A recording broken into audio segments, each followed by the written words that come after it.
My amendment would strike $500 million in funding for nuclear-armed Israel's missile defense system. And it's important to phrase it that way. Israel is a nuclear-armed nation, which is very capable of defending themselves, and they have been proving that so as we've watched on the world stage.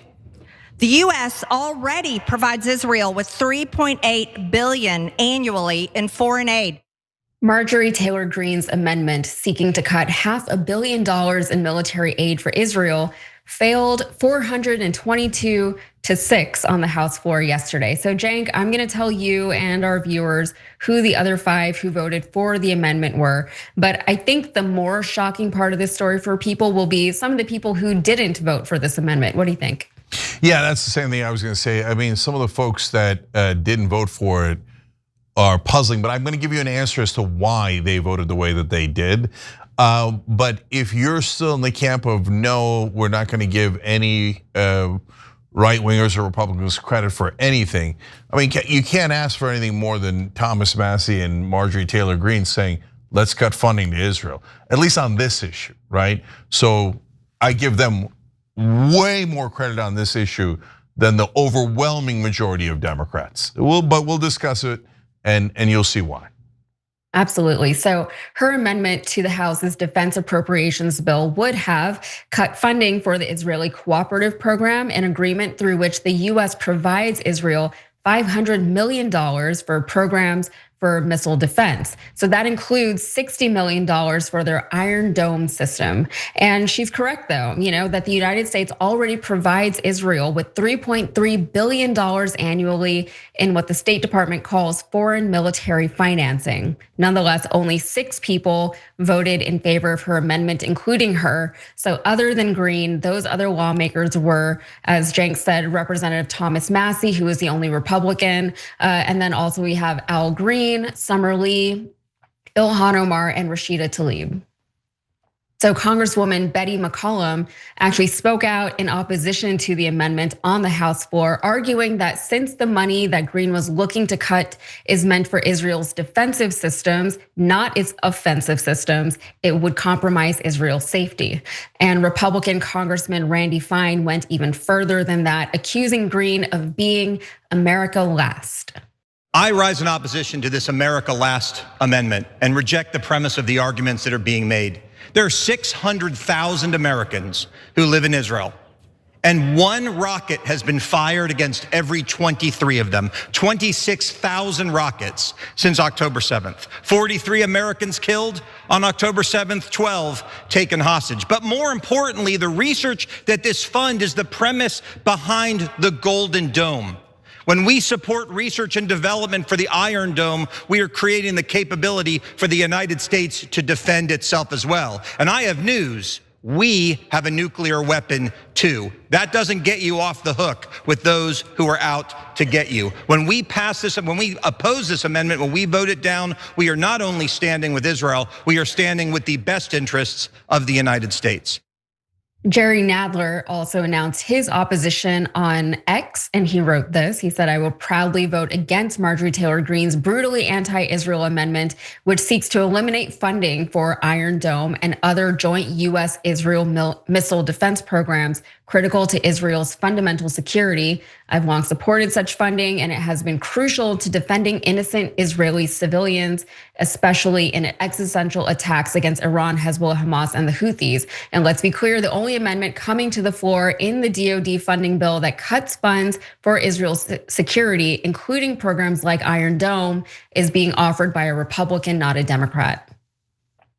Greene actually proposed 6 amendments in total. The others included prohibiting more funding for Ukraine and also cutting funds meant for disaster relief and AIDS education in other countries, and all of them failed. And in response, she did call out her colleagues on both sides of the aisle on X, saying, tonight, all of my amendments to cut $1.6 billion in foreign aid out of our defense budget failed because both Republicans and Democrats refused to stop sending your hard-earned tax dollars to foreign countries.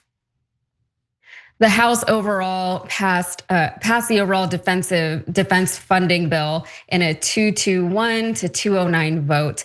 3 Republicans opposed it, while 5 Democrats joined the rest of the GOP in getting the bill across the finish line. The bill allocates about $832 billion in funding for the Department of Defense programs for fiscal year 2026. So a lot to unpack here. Cenk, I know you have some ideas on why certain people voted the way that they did vote, or why they didn't choose to support Marjorie Taylor Greene on this particular initiative.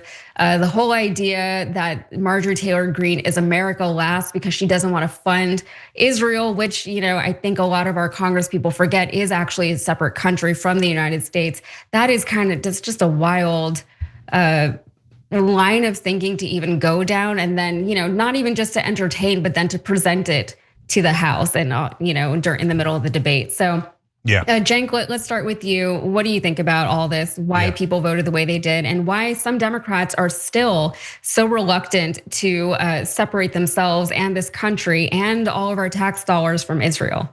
Yeah, so I'm gonna get to why people voted the way they did in a sec. But first, on the substance of the bill. So they say, oh, this is really for defensive purposes and we need it so badly, all this missiles and stuff. And 60 of the 500 is going to Iron Dome. Wait. What's the other 440 million going to?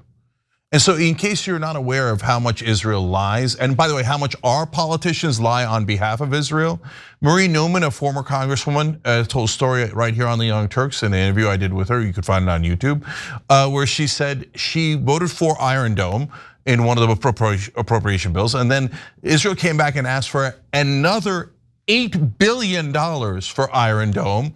And they said, we need batteries. And she voted against that one because she said, what does that mean? You need batteries. What is the 8 billion actually going for, right?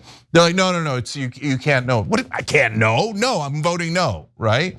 And they apparently, she said afterwards, a group of Democratic congresspeople came up to her furious. And they said, you voted against Israel. There's gonna be consequences.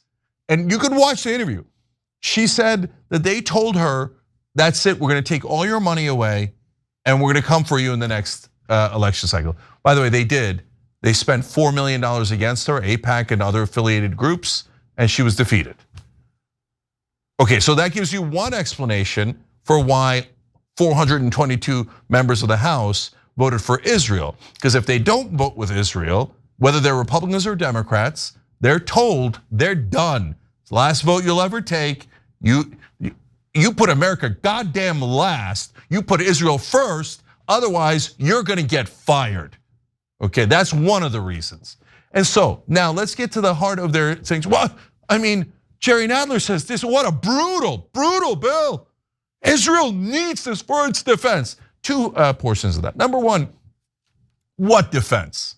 All they've done is offense for at least the last year and a half. So give them a bunch of months after October 7th for so-called self-defense, although I didn't really see any of that. All I saw was carpet bombing, right? But 75% of Gaza is destroyed. Now they're moving 2 million people into a tiny little area that former Israeli Prime Minister Ehud Olmert called a concentration camp. What defense? Then they attack Lebanon, Syria, Yemen, Gaza, West Bank. It's a what defense? What defense are you talking about, right? But okay, give them all that and say, oh, well, yeah, October 7th happened. Sometimes rockets come. So, okay, they need defense. Okay, so they need it. So what? No, I don't mean like don't give them defense and I don't care if they live or die. No, I want to protect the civilians. But I also want to protect British civilians and Canadian civilians and US. We're all important allies, etc. But the UK never comes to us and say, I need defense, so you owe it to me. Give me all your money, okay? Give me $300 billion. I need it for my defense. Well, it's true, Britain does need it for defense. But why is it our responsibility? Why do we owe Israel $500 million for their defense? I got a great idea. Okay, you need it for your defense, you say, that makes sense. Then why don't you pay for it?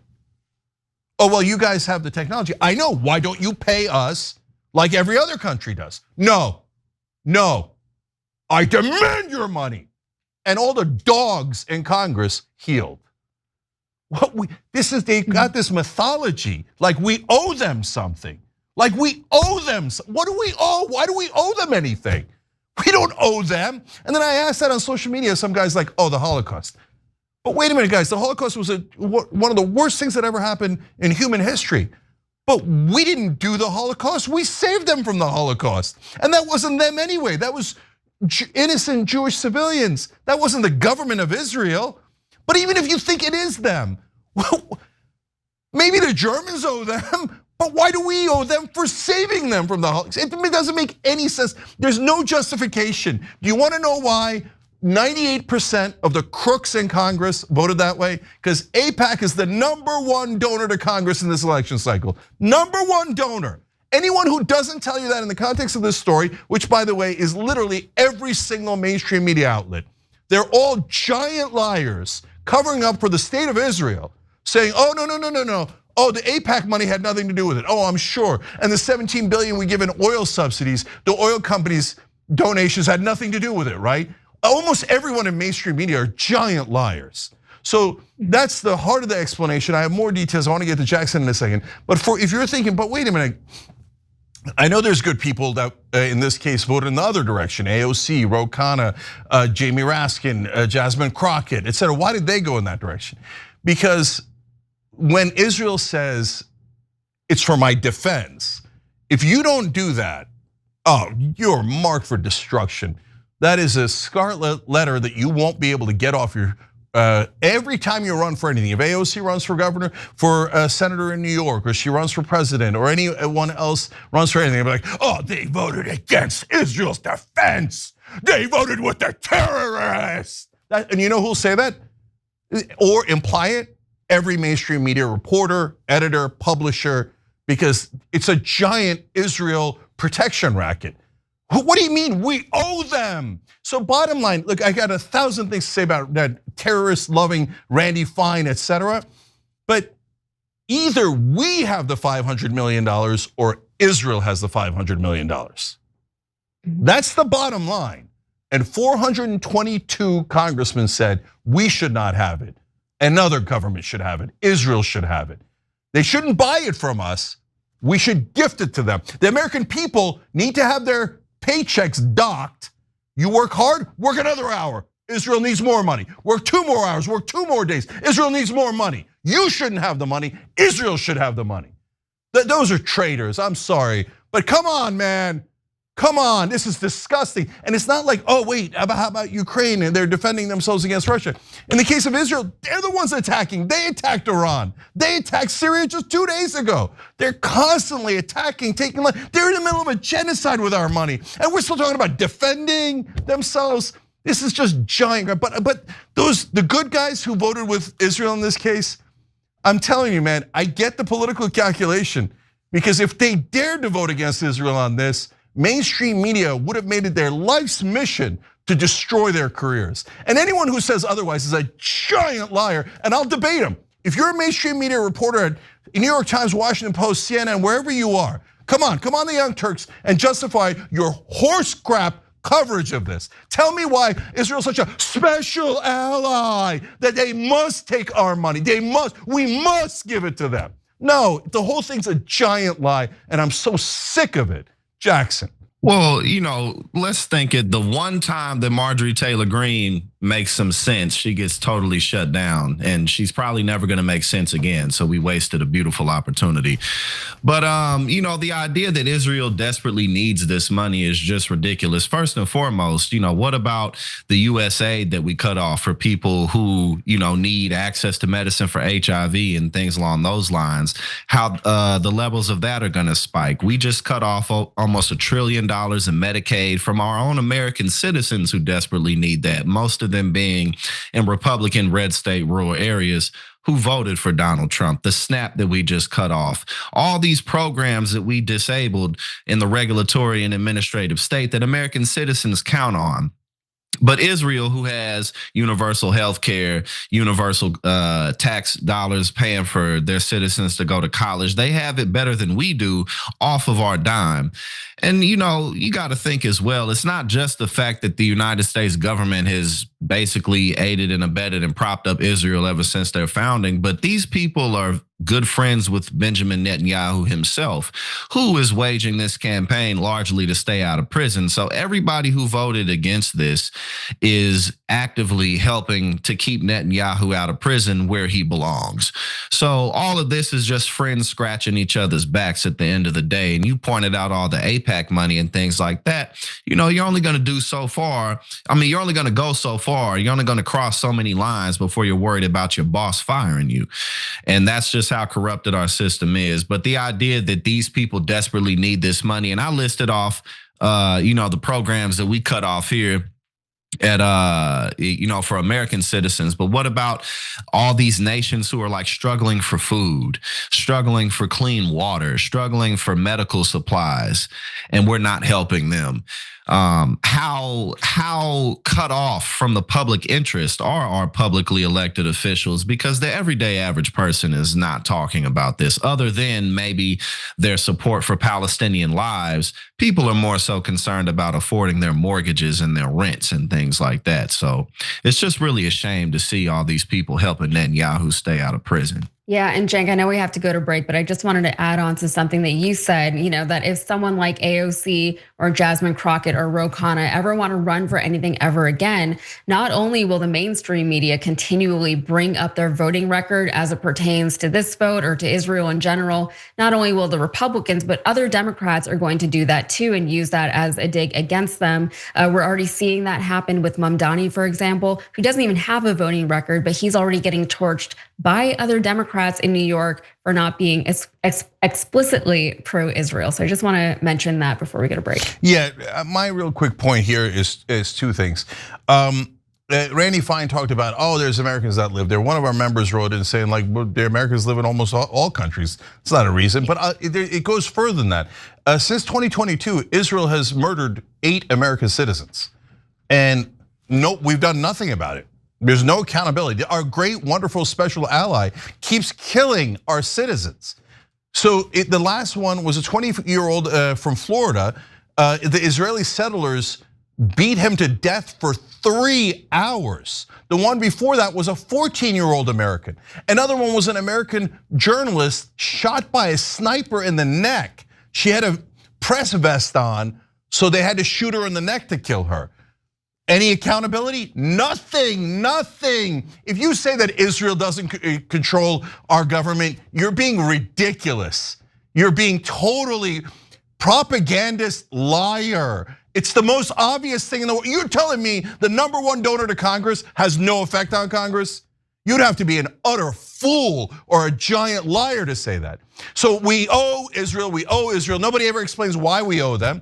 Okay, just real quick, this is 500 million extra on top of the $3.8 billion we give them every year, on top of the $20 to $30 billion we gave them to commit this genocide, on top of the $311 billion we've given them in their lifetime. When do we get the $300 billion back? When does Israel owe us anything? But if you dare ask the question, does Israel owe America after we gave them everything in the world, weapons, $300 billion, protection in the United Nations, everything? They'll say, how dare you say that Israel owes America anything? No, you only owe Israel. Now, all of our dogs go and vote for Israel and not America. Make sure that money does not go to American citizens. It only goes to Israel. And they all go, yes, sir, absolutely, sir. Absolutely, sir. And ABC, CNN, mainstream media, New York Times, don't criticize me. I bow to Israel, I bow to Israel. That's the reality. That's the absolute stone cold reality in America. We're occupied here. Palestinians, you're not alone. Americans have no control over their own government. You just saw it there, 422 to 6. And the 422 said, you American citizens that pay taxes, you owe Israel. Oh, did you all just get bribed by them? Yeah, but it's legalized bribery. It's legalized bribery. If you talk about it, you're the hateful one. So go and fund their genocide, because that would be the non-hateful thing to do. This is disgusting. We don't even control our own country. And if you say, that's a trope. No. Shut up, you liars.